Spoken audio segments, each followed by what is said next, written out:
Kamu tahu nggak, kenapa hari ini peta menunjukkan wilayah Israel jauh lebih luas, sementara Palestina tinggal tersisa Gaza dan sebagian Yerusalem serta tepi barat?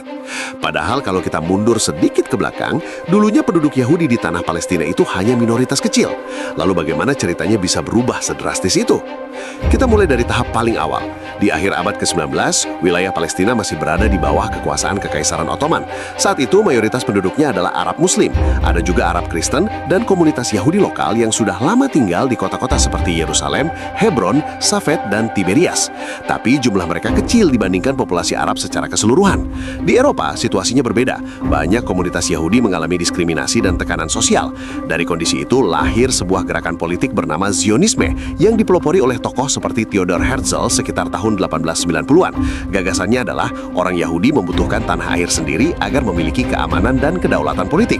Gelombang imigrasi pertama ke Palestina dimulai sekitar tahun 1882, dikenal sebagai Aliyah pertama. Jumlahnya belum besar, hanya ribuan orang. Mereka membeli tanah, seringkali dari tuan tanah besar yang tidak tinggal langsung di Palestina, lalu membangun permukiman pertanian dan komunitas baru. Perubahan besar mulai terasa setelah Perang Dunia Pertama.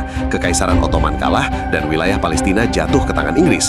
Pada tahun 1917, pemerintah Inggris melalui Arthur Balfour mengeluarkan deklarasi Balfour yang mendukung pembentukan tanah air bagi bangsa Yahudi di Palestina dengan syarat hak-hak penduduk non-Yahudi tetap diperhatikan.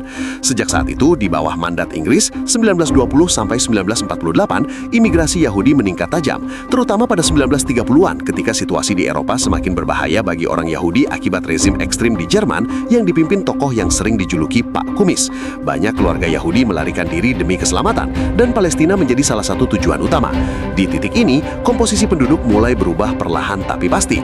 Dari yang awalnya minoritas kecil, jumlah komunitas Yahudi bertambah signifikan dalam beberapa dekade saja. Ini baru tahap pertama, fase awal perubahan demografi sebelum pecahnya konflik besar dan pembagian wilayah. Di bagian selanjutnya, kita akan masuk ke tahun-tahun paling menentukan, rencana pembagian wilayah, Perang 1948, dan bagaimana peta Palestina berubah drastis hingga seperti yang kita lihat hari ini.